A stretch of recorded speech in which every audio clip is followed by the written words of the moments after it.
مفتی صاحب ہمیشہ مجھ پہ ویڈیوز بناتے ہیں، سب کچھ ہے، کماؤ بچوں. یہ ڈونگری 2% کے لوگ ہیں، یہ دھوکے باز لوگ ہیں، اپنا یوٹیوب چلاتے ہیں، پیسے اپنی گاڑیوں میں گھومتے، لیکن کسی کو آگے بڑھنے. مفتی طارق مسعود اسپیشل. پھر نبی نے بتایا یہ دنیا مسافر خانہ ہے، دل لگانے کی جگہ نہیں ہے.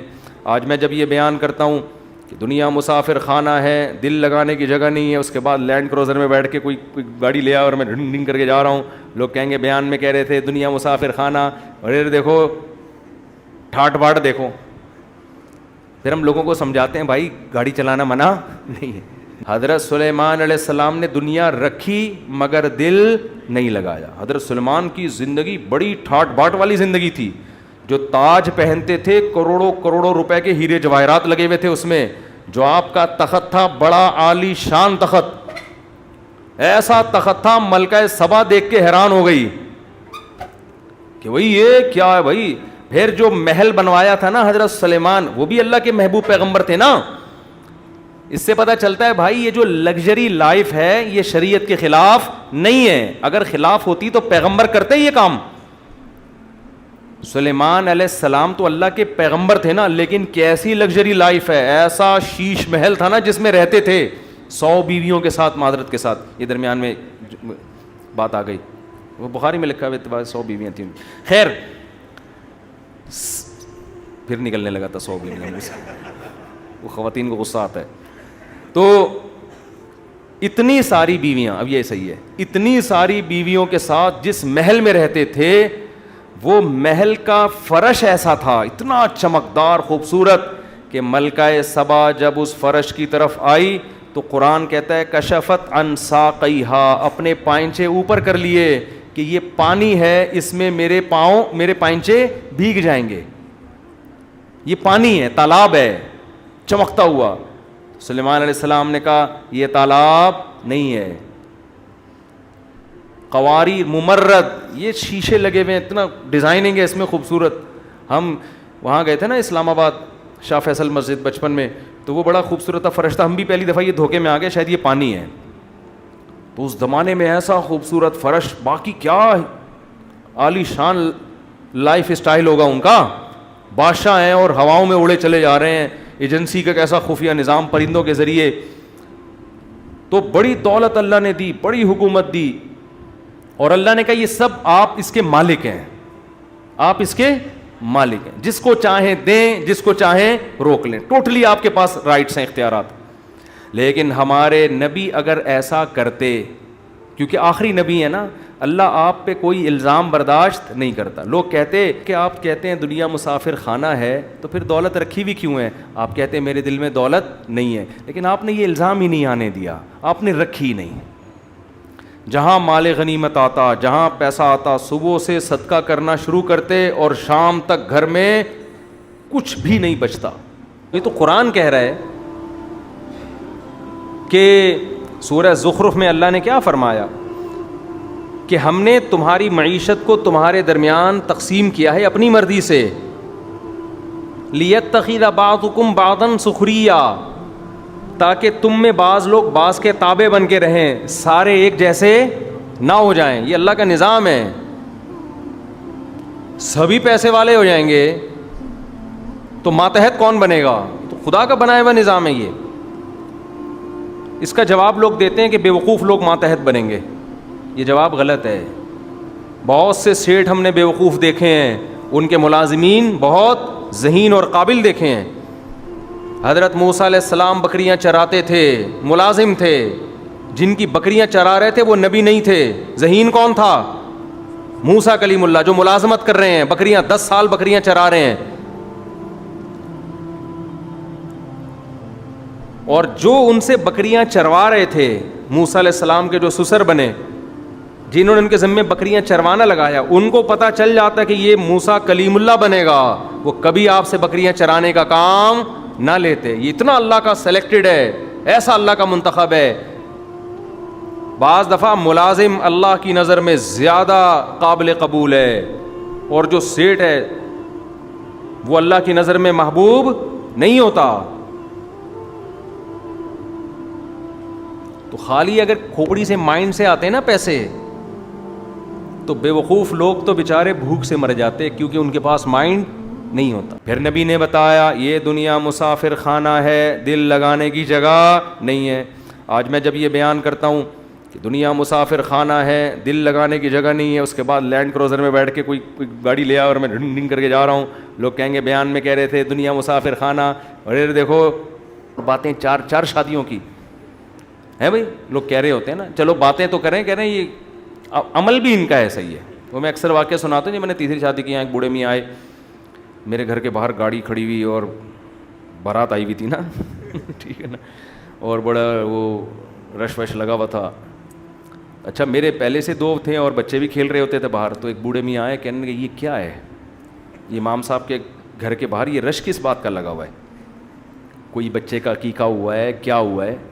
تو کہا کہ امام صاحب نے تیسری شادی کی ہے. تو وہ صاحب نے ایسے غصے میں کانپنے لگے اور کہنے لگے ممبر پہ بیٹھ کے باتیں کرتے ہیں کہ دنیا مسافر خانہ ہے, اور حرکتیں دیکھو ان کی, حرکتیں دیکھو. تو بھائی مسافر خانہ اس لیے تو ایسی حرکتیں ہیں, اس لیے تو ایسی حرکتیں ہیں. ایک صاحب کہنے لگے کہ اتنی جلدی جلدی کیوں کر رہے تھے؟ میں نے کہا مسافر خانے کبھی بھی مر سکتے ہیں, جلدی جلدی کر لو بھائی. جس کا خیال ہے وہ ہمیشہ زندہ رہے گا وہ تھوڑا لیٹ کر لے, وہ نہ کرے ابھی, وہ بعد میں کر لے, ہمیں کیا پتہ کب چلے جائیں. جلدی سے جو کرنا ہے کام نمٹاؤ, نکلو پتلی گلی سے. سلیمان علیہ السلام کو دیکھو, پیغمبروں کی جو موت ہوتی ہے اکثر ایسے کہ وہ پہلے بستر پہ جاتے ہیں, بیمار ہوتے ہیں. جیسے ہمارے نبی صلی اللہ علیہ وسلم کافی دن بیمار رہے, وصیتیں کی آپ نے, حضرت ابو بکر کو اپنے مصلے پہ کھڑا کیا. لیکن سلیمان علیہ السلام کی موت عجیب انداز سے ہوئی ہے. سلیمان علیہ السلام کی جو موت ہے نا, وہ انداز ہی کیا تھا, الگ.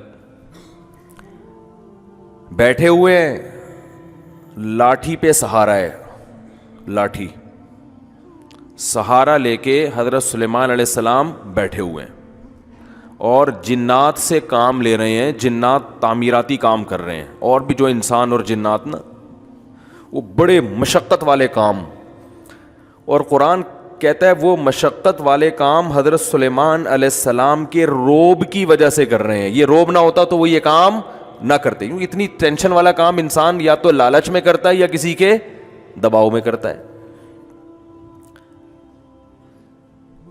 اتنے بڑے بادشاہ حضرت سلیمان علیہ السلام کے قرآن کہتا ہے نہ سلیمان سے پہلے کسی کو ایسی بادشاہت ملی, اور نہ قیامت تک کسی کو ایسی بادشاہت ملے گی. جو وسائل اسباب اللہ نے حضرت سلیمان علیہ السلام کو دیے, قیامت تک کسی کو نہیں ملیں گے. تبھی کسی پیغمبر کے ساتھ کنگ نہیں لگتا. سلیمان علیہ السلام کے ساتھ گورا بھی کنگ لگاتا ہے, کنگ سولومن لکھا ہوتا ہے نا کتابوں میں, حالانکہ کسی پیغمبر کے ساتھ بادشاہ کا لفظ کبھی بھی استعمال نہیں ہوتا.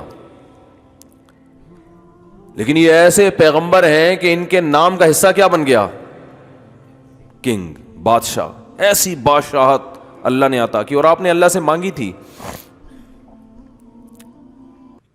آپ کا جو تخت تھا بڑا عالیشان, ہیرے جواہرات لگے ہوئے اس میں. آپ کا جو تاج تھا جو بادشاہ اس زمانے میں پہنا کرتے تھے, بہت مہنگا تاج تھا وہ. اتنے وسائل دیے کہ ملکہ سبا وہ حیران ہو گئی, اور ملکہ سبا نے جب سلیمان علیہ السلام کو کی دعوت پر ہدیے بھیجے ہیں کہ بھئی ہدیے لے لو, مجھے نہ بلاؤ, تو اتنے مہنگے ہدیے تھے, تو سلیمان علیہ السلام نے فرمایا ما آتانی اللہ خیر مما آتاکم, یہ جو تم ہدیے اور گفٹ دے کر یہ سمجھ رہی ہو کہ مجھے نیچا دکھانے کے لیے, تو اللہ نے مجھے جو کچھ دیا ہے وہ اس سے بہت زیادہ ہے, یہ کچھ بھی نہیں ہے, لے جا واپس. وہ قاصد کو بولا نکل لے پتلی گلی سے, پتلی گلی سے تو نہیں بولا, یہ میں بول رہا ہوں, فوراً نکل لے یہاں سے. فَلَنَأْتِيَنَّهُمْ بِجُنُودٍ لَا قِبَلَ لَهُمْ بِهَا, اور کہا کہ ملکہ سبا سے کہا کہ انسان کی بچی بن کے چلی آ. حاکم کو کہہ رہے ہیں, ایک کنٹری کے بادشاہ کو کہہ رہے ہیں کہ تو اور اپنی فوج کے ساتھ تمیز سے بولو واپس. تو پاور ہوگی تو یہ سٹائل ہوگا نا بات کرنے کا. کیا کریں یار, پھر بات سے بات نکلتی ہے. دیکھو جس کے پاس پاور ہوتی ہے اس کا اسٹائل کچھ اور ہوتا ہے بات کرنے کا, پاور نہیں ہوتی تو اسٹائل کیا ہو جاتا ہے, چینج ہو جاتا ہے. سلیمان علیہ السلام کو اللہ نے دی تھی پاور. ملکہ سبا بھی طاقتور بادشاہ تھی, ملکہ تھی, شرک تھا اس کی حکومت میں. سلیمان علیہ السلام نے اس کو خط بھیجا, انہو من سلیمان, یہ سلیمان کی طرف سے ہے. انہو بسم اللہ الرحمن الرحیم, شروع اللہ کے نام سے جو بڑا مہربان نہایت رحم کرنے والا ہے. یہ تو ابتدائیہ ہو گیا. آگے اللہ تعالی علیہ, سرکشی مت کرو, واتونی مسلمین, بندی بن کے چلی آؤ.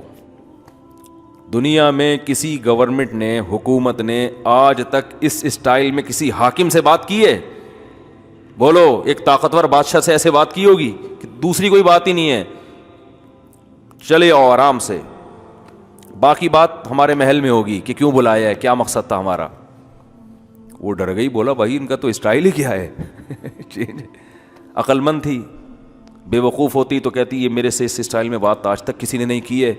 فوجیوں کو بلاتی, کہتی بھائی چڑھائی کرو اس پہ. لیکن عقل مند تھی, درباریوں کو بلایا اور کہا انی القی الیہ کتاب کریم, ایک بڑا معزز خط موصول ہوا ہے. معزز اس کا مضمون بتا رہا ہے کہ یہ خط بڑا خاندانی آدمی کا لکھا ہوا خط ہے, یہ معمولی کا لکھا ہوا خط نہیں ہے. اب بتاؤ کیا کرنا ہے, جائیں یا لڑیں؟ تو وہ جو درباری تھے نا, انہوں نے کہا کہ نحن اولو قوت و اولو بأس شدید, لڑائی کے لیے حاضر ہیں, ہم طاقتور بھی ہیں, شدید لڑائی والے لوگ ہیں, لڑنا جانتے ہیں, بزدلی نہیں ہے ہمارے یہاں. والامر الیک, فیصلہ تیرا جو ہوگا وہ, لڑنا ہے تو ہم تیار ہیں. یہ بھی اچھی علامت ہے. دیکھو بھائی ہماری خدمات لڑائی کے لیے پیش ہیں, فائٹ کرنے کے لیے ہر دم تیار ہیں, لیکن گورنمنٹ آپ کی ہے, فیصلہ آپ کا چلے گا. تو درباری بھی بڑے عقل مند تھے, جو اسمبلی میں لوگ بیٹھے ہوئے تھے فوجی, اور ملکہ بھی بڑی عقل مند. اس نے کہا ان الملوک اذا دخلوا قریۃ, جب بادشاہ لوگ کسی بستی میں داخل ہوتے ہیں نا, یعنی شکست بھی تو ہو سکتی ہے ہمیں. یہ کوئی کتاب میں لکھا ہے کہ ہمیں فتح ہی ہوگی؟ ہمیں کیا پتا وہ کتنے پاورفل ہیں. آج بس جذباتی لوگ جو ہے نا دین کا بیڑا غرق کرتے ہیں, کہتے ہیں اس کو مت دیکھو, بس اللہ پہ توکل کرو, اور ایسی کی تیسی. اسلام آپ کو گراؤنڈ ریئلٹی, زمینی اسباب دیکھنے کا حکم دیتا ہے. خیر تو جلدی سے سمیٹتا ہوں. وہ اس نے کہا کہ بھئی نہیں, پہلے ہم ان کو آزمائیں گے, یہ لالچی لوگ ہیں تو ہدیہ ودیہ دے کے چپ ہو جائیں گے, اور اگر یہ ویژنری لوگ ہیں, واقعی اللہ کی توحید کی طرف بلا رہے ہیں, تو میری ہدیوں سے خوش نہیں ہوں گے. کسی مفتی کے پاس جاؤ طلاق کا فتویٰ لینے نا, پہلے ہدیہ دے دو. تو اگر وہ 2 نمبر آدمی ہوگا نا تو وہ آپ کی مرضی سے جواب دے گا. 1 نمبر ہوگا تو ہدیہ دو یا نہ دو, وہ جواب وہ دے گا جو کس کے مطابق ہوگا, شریعت کے مطابق. تو آج کل طلاقوں کے مسائل میں لوگوں نے بہت ہیر پھیر شروع کر دی ہے. خیر آخرت بھی آئے گی ایک دن. یہ جو 3 طلاقیں دے کے ایک کروا کے لے آتے ہو نا اہل حدیث علماء سے, یہ سب لٹکے ہوئے ہوں گے قیامت کے دن. تو ملکہ سبا نے دھمکیاں لگائیں, ملکہ سبا نے ہدیے بھیجے. سلیمان علیہ السلام نے کہا میرے پاس اس سے بہت زیادہ ہے. اب چونکہ پاور تھی نا, طاقت تھی, تو انداز دیکھو. کہا کہ ایک دفعہ تو میں نے برداشت کر لیا, میں نے تجھے کہا تھا انسان بن کے چلی آ, اور تو کیا بھیج رہی ہے, گفٹ. اب دوبارہ میری طرف سے کوئی نمائندہ نہیں جائے گا دوبارہ لیٹر لے کے. ارجع الیہم, قاصد سے کہا واپس جا. فلناتینہم بجنود لا قبل لہم بہا, ایسا لشکر اب لے کر آ رہا ہوں پیچھے کہ وہ یہ ان کے مقابلے میں کھڑے نہیں ہو سکتے. وَلَنُخْرِجَنَّهُمْ مِنْهَا أَذِلَّةً, ان کو ان کے شہر سے رسوا کر کے نکالیں گے ہم. تو ملکہ سبا کو اندازہ ہو گیا بھائی اتنا آسان معاملہ نہیں ہے. اس اسٹائل میں وہی بات کر سکتا ہے جس کا ویژن بھی صحیح ہو اور پاور بھی ہو اس کے پاس. دونوں چیزیں ہوتی ہیں تو کام چلتا ہے. میں یہ عرض کر رہا تھا کہ کتنی پاور, اور ملکہ سبا جب آ کے ان کی شان و شوکت دیکھی حیران ہو گئی, ان کے معجزے بھی دیکھے, اسلام قبول کر لیا اس نے. اور سلیمان علیہ السلام کو اللہ نے ایسی بادشاہت, لیکن حیرانگی کی بات ہے موت ایسے دی جو بالکل ہی الگ انداز تھا. عصا لے کے بیٹھے ہوئے ہیں اور سارے مزدور ٹینشن والے کاموں میں لگے ہوئے ہیں. جنات محنت اور مشقت کے الفاظ ہیں.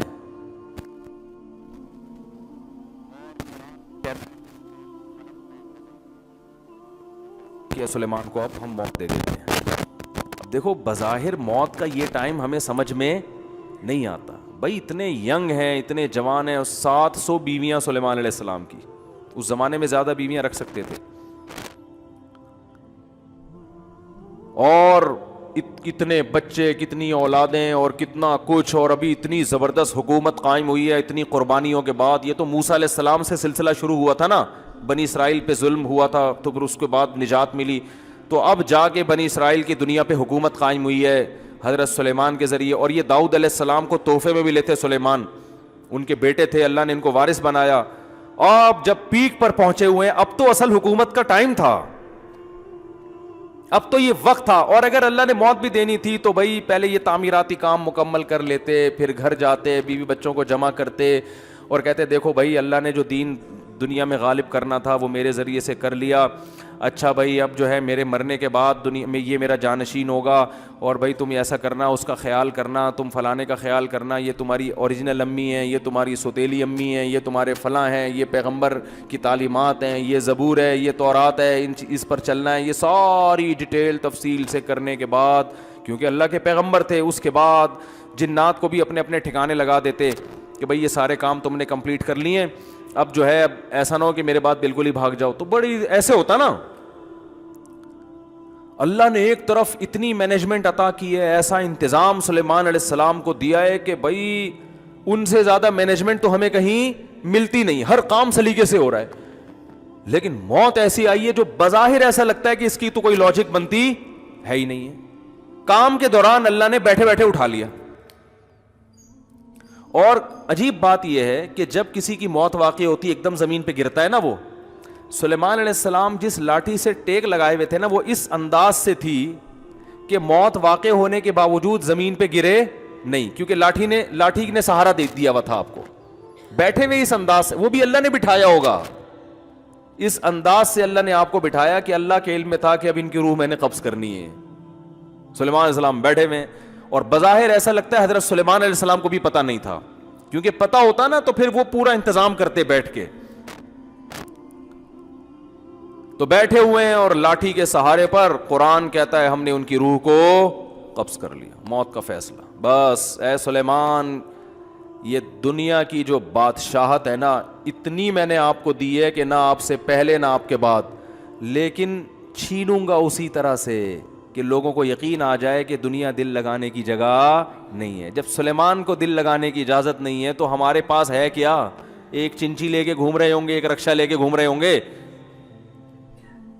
120 گز کے 240 گز کے 2-4 پلاٹ ہوں گے, یا 8-10 عمارتیں بنا لیں گے, بلڈر بن جائیں گے بہت بڑے. پورا بحریہ ٹاؤن بھی خرید لو تو کتنا ہے؟ کچھ بھی نہیں ہے. تو اللہ نے فرمایا تم کس کھیت کی مولی ہو, تم سمجھتے ہو میری تو ابھی بچیوں کی شادی نہیں ہوئی, ابھی تو میں نے اتنا بچوں پہ پیسہ خرچ کیا, ابھی تو میں نے اپنے بچے کو ڈاکٹر بنایا ہے, اب وہ کلینک کھول کے بیٹھے گا, خون پسینے کی میری کمائی اب گھر میں آنا شروع ہوگی, بہت سے مریضوں کو پہلے تجربہ کر کے قبرستان پہنچائے گا, کچھ جو بچ جائیں گے پھر ان پہ تجربے کرے گا, پھر بڑا ڈاکٹر بنے. بڑا ڈاکٹر پتہ ہے کسے کہتے ہیں؟ دو تجرباتی مراحل سے گزر چکا ہوں. اس لیے میں ہمیشہ کہتا ہوں علاج ہمیشہ بڑے ڈاکٹر سے کراؤ. ٹھیک ہے نا. لوگ مجھ سے ویکسین کے بارے میں پوچھ رہے ہیں, کورونا ویکسین. میں نے کہا بھائی میں ڈاکٹر نہیں, مجھے نہیں پتا یہ کوئی تجرباتی ویکسین نہ ہو کہیں, تو کسی اچھے ڈاکٹر سے پوچھ لو تجربوں کے بعد ہمیں لگا رہے ہو یا ہم پہ تجربے کر رہے ہو, کیونکہ بعض دفعہ تجربے بھی ہو رہے ہوتے ہیں ڈاکٹروں کے, لگا کے دیکھو ہوتا کیا ہے. صحیح ہے نا. تو ہمیں کیا پتا بھائی, اس لیے میں لوگ مجھ سے کہتے ہیں, میں کہتا ہوں بھائی کسی بڑے ڈاکٹر جو آپ جانتے بھی ہو جس کو, کہ مجھ پہ کم از کم یہ تجربہ نہیں کرے گا, ورنہ وہ تجربوں کی بھیٹ نہ چڑھ جاؤ کہیں. تو ڈاکٹر سے پوچھو, یہ ان کی فیلڈ ہے. کہنے کا مقصد یہ ہے, مجھ سے پوچھ رہے ہیں ویکسین لگوانی چاہیے کہ نہیں لگوانی چاہیے. تو جب سلیمان علیہ السلام جیسا طاقتور بادشاہ جس کی سلطنت کا دبدبا اور روب آج تک اس کے نام کے ساتھ, ان کے نام کے ساتھ کنگ لگا ہوا ہے, دنیا مانتی ہے بہت بڑے بادشاہ تھے اور اللہ کے محبوب پیغمبر بھی تھے, ان کو موت نے مہلت نہیں دی ہے بھائی. موت بتا کے نہیں آتی, سیکنڈوں میں کام تمام کر دیتی. اور ان کی صحت کیسی ہوگی, وہ تو پیغمبر تھے, پیغمبر بیمار تھوڑی ہوتے ہیں. وقتی بیماریاں پیغمبر کو ہوتی ہیں ٹھیک ہو جاتے ہیں. یہ جو اس طرح کی بیماریاں ہیں نا جو چپک جاتی ہیں انسانوں کے ساتھ, یہ پیغمبروں کے ساتھ نہیں ہوتی, الا یہ کہ ایوب علیہ السلام کو آزمائش کے طور پہ بیمار کیا گیا, ورنہ پیغمبروں کی صحت تو بہت زبردست ہوتی ہے. اتنی زبردست صحت, اتنا روب, اتنا دبدبا, خوشحالی, کوئی ٹینشن بھی نہیں ہے, سب اللہ بھی راضی, سب کچھ ہونے کے باوجود ابھی کنسٹرکشن کا کام چل رہا ہے. کام بھی کیا چل رہا ہے؟ کنسٹرکشن کا. اللہ وہ تو کمپلیٹ ہونے دیتا کہ بھیا, کیونکہ قرآن کے الفاظ ہیں کہ سلیمان کی لاٹھی کو نا دیمک نے کھانا شروع کیا ہے, کیونکہ ان کے انتقال کو بہت ٹائم گزر چکا تھا. انبیاء کا جسم خراب نہیں ہوتا مرنے پر, انبیاء کا جسم موت کی صورت میں خراب نہیں ہوتا, بالکل ویسے ہی رہتا ہے, کوئی تغیر نہیں آتا اس میں, کوئی چینجنگ نہیں آتی, ایسا ہی لگتا ہے جیسے زندہ ہیں. تو قرآن کے الفاظ ہیں کہ دیمک نے اس لاٹھی کو کھانا, دیمک یا کوئی بھی کیڑا, بظاہر دیمک ہی ہے جو زمین سے نکلتی ہے, کھانا شروع کیا ہے, تو اس کی وجہ سے بیلنس کیا ہو گیا؟ آؤٹ. جب بیلنس آؤٹ ہوا ہے تو حضرت سلیمان علیہ السلام کا جسم مبارک زمین پہ گرا ہے. فلما خرّا, قرآن کہتا ہے جب زمین پہ گرے ہیں, تبینت الجن, جنات کو پتہ چلا کہ بھائی ہمیں تو غیب کا علم نہیں ہے, یہ تو پتہ نہیں کتنے دنوں سے ان کی موت واقع ہو گئی ہے, ہمیں تو پتہ ہی نہیں. اور قرآن کہہ رہا ہے کہ اگر جنات کو پتہ ہوتا نا کہ ان کی موت واقع ہو گئی ہے تو وہ اتنی شدید ٹینشن میں ٹائم نہ گزارتے. وہ جیسے ہی ان کو پتہ چلا ان کی موت واقع ہو گئی ہے, جو شٹرنگ کے پھٹے جہاں لگے ہوئے تھے وہ وہیں چھوڑ کر بھاگ گئے. دیکھو مزدوروں سے شٹرنگ کا کام کروا رہے ہو, ابھی شٹرنگ کا کام ہو رہا ہے, اوپر مال ڈالا جا رہا ہے, مزدور کو پتہ چل جائے کہ سیٹ صاحب ملک سے بھاگ گئے ہیں اور پیسے نہیں دیں گے, ایک تغاری مزید ڈالیں گے مزدور, وہیں سے چھلانگے مار مار کے اتر کے بھاگیں گے, بولے ہمارے باپ کی چھت تھوڑی ہے بھائی, پیسے کی وجہ سے بنا رہے ہیں. ایک وہ بالکل یہی حال جنات نے کیا. تو اللہ نے یہ بھی نہیں کہ ان کی تعمیراتی کاموں کو مکمل کروا لیا, بڑا کام ہو رہا ہے, پیسے قوم کے بھی لگے ہوئے ہیں, سلیمان علیہ السلام کے بھی, حکومت کے بھی, سرمایہ محنت سب ضائع ہو جائے گی, اور یہ شٹرنگ کا کام بھی ادھورا, اور اتنے بڑے بڑے جو ان کے پروجیکٹ چل رہے تھے. اللہ نے فرمایا کہ جنات سب چھوڑ چھاڑ گئے, ایک دم بھاگ گئے. بولا ہم کیوں اتنی مصیبت میں رہیں, سارے کام ادھورے. اور یاد رکھو اللہ کا کوئی کام حکمت سے خالی نہیں ہوتا. تو بظاہر یہ بے حکمت کام ہے, بظاہر کوئی لاجک نہیں بنتی, اصل میں ایک بہت بڑی لاجک ہے. وہ لاجک یہ ہے کہ اللہ نے بتا دیا میں کسی کو کسی بھی ٹائم پہ مار سکتا ہوں, یہ پروجیکٹ تمہارے یہ یہیں کے یہیں رہ جائیں گے. عین ممکن ہے ابھی شٹرنگ ہوئی بھی ہو, پھٹے لگے ہوئے ہوں, تغاریاں چل رہی ہوں, اور جس کا مکان ہے اللہ اس کو موت دے دے, کیونکہ اللہ نے اس کام کے لیے دنیا میں نہیں بھیجا. یہ ہماری ضرورتیں ہیں, یہ ہمارے مقاصد نہیں ہے. جس مقصد کے لیے بھیجا تھا وہ اللہ نے دیکھ لیا کہ تو اس مقصد میں کتنا اترتا ہے, تو نہ حلال و حرام کے کتنا پابندی کی ہے, یہ اللہ نے دیکھ لیا ہوتا ہے. لہذا مرتے ہی حساب و کتاب شروع. تو یہ ہے میرے بھائی دنیا. اٹ از کالڈ, پڑھتے ہیں نا سائنس کی کتابوں میں بہت ساری چیزوں کی ڈیفینیشن پڑھتے ہیں نا, ہر چیز کے آخر میں لگا ہوتا ہے it is called Newton's law, it is called Newton's وہ, اور وہ کیا ہے ایک اور ڈیفینیشن ہم بہت یاد کیا کرتے تھے, بھی ذہن میں نہیں آ رہی. خیر آخر میں از کالڈ کہلاتا ہے نا. تو جب بھی ایسے واقعات ہوا کریں نا, آپ کہیں اٹ از کالڈ دنیا. اس کو کیا کہتے ہیں؟ دنیا. دھوکے باز, الو بنانے کی مشین. الو کی جگہ آپ وہ الف بے پیتے وغیرہ لگا دیا کریں, سب کام میں ہی تھوڑی کر کے دوں گا آپ کو. تو عقل مند وہ ہے جو ان باتوں سے عبرت حاصل کرتا ہے. وہ کہتا ہے یار بیکار ہے, مٹی ہے. تبلیغ والے گش میں نکل کے کہتے ہیں کھڑی مٹی ہوتی ہے, کیا ہوتی ہے؟ پڑی مٹی. یہ بالکل صحیح کہتے ہیں. او بھائی یہ کیا ہے بلڈنگ, یہ کھڑی ہوئی مٹی ہے, یہ بھی ختم ہو کے مٹی بن جائے گی, اور یہ پڑی ہوئی مٹی ہے. مٹی میں ایسے یوں کر کے آپ پتہ نہیں کیا کیا بنا دے, تو ورلڈ ٹریڈ سینٹر بنا دیا, اور ایک مٹی پڑی ہوئی ہوتی ہے. تو ہے یہ مٹی, مٹی سے انسان دل نہیں لگاتا. اب وہی سوال ہو گیا کہ پھر مفتی صاحب کریں کیا؟ کریں کیا؟ تو کرنے کے تو بہت سارے کام ہیں. جو آدمی دنیا کو مسافر خانہ سمجھتا ہے تو واقعی اس نے مسافر خانہ سمجھا ہے یا نہیں سمجھا, اس کی بہت ساری علامتیں, بہت سارے اعمال ہیں جو بتاتے ہیں کہ واقعی اس کو مسافر خانہ سمجھتا ہے, اس سے دل نہیں لگاتا. بہت سارے اعمال ہیں, میں ان میں صرف 2 اعمال کو آج بیان کروں گا. ہیں تو بہت سارے اعمال, جو قرآن و سنت نے بیان کیے کہ جو دنیا سے دل نہیں لگاتے وہ یہ بھی کرتے ہیں, وہ یہ بھی کرتے ہیں, وہ یہ بھی کرتے ہیں, وہ یہ بھی کرتے ہیں, وہ یہ بھی کرتے ہیں. بہت سارے کام ہیں, وہ صرف باتیں نہیں پھینکتے بیٹھ کے, وہ کچھ پریکٹیکل لائف میں کچھ کام کر رہے ہوتے ہیں, لیکن وہ کاموں کی تفصیل بہت ہے. میں 2 ان میں سب سے اہم کاموں کو ابھی بتاؤں گا آپ کے سامنے جلدی جلدی, وقت پورا ہو چکا ہے. 2 سب سے اہم کاموں کو جو اس کی علامت ہے کہ واقعی یہ دنیا کو مسافر خانہ سمجھتا ہے. پہلی علامت, مال بہت خرچ کرتا ہے, کیونکہ دنیا کو جو مسافر خانہ نہیں سمجھتا اس کی سب سے پہلی علامت یہ ہے کہ تحبون المال حبا جما. قرآن کہتے ہیں مال سے بے پناہ محبت, پلاٹوں سے, گاڑیوں سے, بزنس سے, روکڑے سے. جو دنیا کو مسافر خانہ سمجھتا ہے وہ مال سے بے پناہ محبت نہیں کرتا. اور جس چیز سے آپ کو محبت نہیں ہوتی, اب سوال پیدا ہوتا ہے آپ کو مال سے بہت محبت ہے یا نہیں ہے, یہ کیسے پتا چلے گا؟ یہ ایسے ہی پتا چلے گا جیسے کسی دوست سے محبت ہے یا نہیں. کیسے پتا چلتا ہے؟ اگر دوست بچھڑ جائے آپ کو تکلیف ہوتی ہے, اس کا مطلب آپ کو اس سے بہت زیادہ محبت, جتنی تکلیف ہو رہی ہے اس کی علامت اتنی محبت. اور اگر بچھڑ جائے تکلیف نہیں ہو رہی تو اس کا مطلب آپ کے محبت کے خالی پیلی کے دعوے تھے. جیسے وہ آج کل بڑے یوٹیوب پہ پرینک ٹائپ کے آتے ہیں نا, تو ایک آدمی, وہ مزاحیہ کلپ تھا, اس میں وہ اپنی بیوی کہتی ہے میں میکے جا رہی ہوں, تو میاں کہتا ہے ہائے ہائے رو رہا ہے نا ابے کیوں جا رہی ہو, اور اس کا منہ ادھر ہے تو اچھل کے ناچ رہا ہے. ٹھیک ہے, اچھا جائے. شادی شدہ آدمی جس کی شادی کو 5-6 سال گزر چکے ہوں, اس کے لیے دنیا میں سب سے بڑی خوشی کا دن وہ ہوتا ہے جس دن بیگم میکے جا رہی ہوتی. ہاں شروع میں نہیں ہوتا, شروع میں تو جاتی بھی بہت بری لگتی ہے, لیکن جب 5-6 سال دیکھ لیے اس نے ٹینشنیں, آلو انڈے پیاز ٹماٹر لانے کا سلیقہ سیکھ لیا, اس کو ابا کی کون مانتا ہے؟ جب کنوارے تھے تو ابا بھیجتے تھے ٹماٹر لینے کے لیے, لاؤ نہیں لاؤ, کبھی ادھر نکل گئے دوستوں کے ساتھ تھڑے پہ بیٹھ گئے. والدہ کی کون مانتا ہے؟ جب بیگم آتی ہے تو ریموٹ کنٹرول کی طرح پھر وہ تو قابو میں کر لیتی ہے نا. تو شادی شدہ آدمی کے لیے زندگی کا سب سے خوشی والا دن شادی کے بعد وہ ہوتا ہے جب شادی کو 4-5 سال گزر چکے ہوں اور بیگم کہاں جا رہی ہو؟ میکے. تو اس وقت جھوٹے مگرمچھ کے آنسوؤں سے اس کے سامنے رو رہا ہوتا ہے, لیکن اندر سے اس کے دل میں لڈو پھوٹ رہے ہوتے ہیں.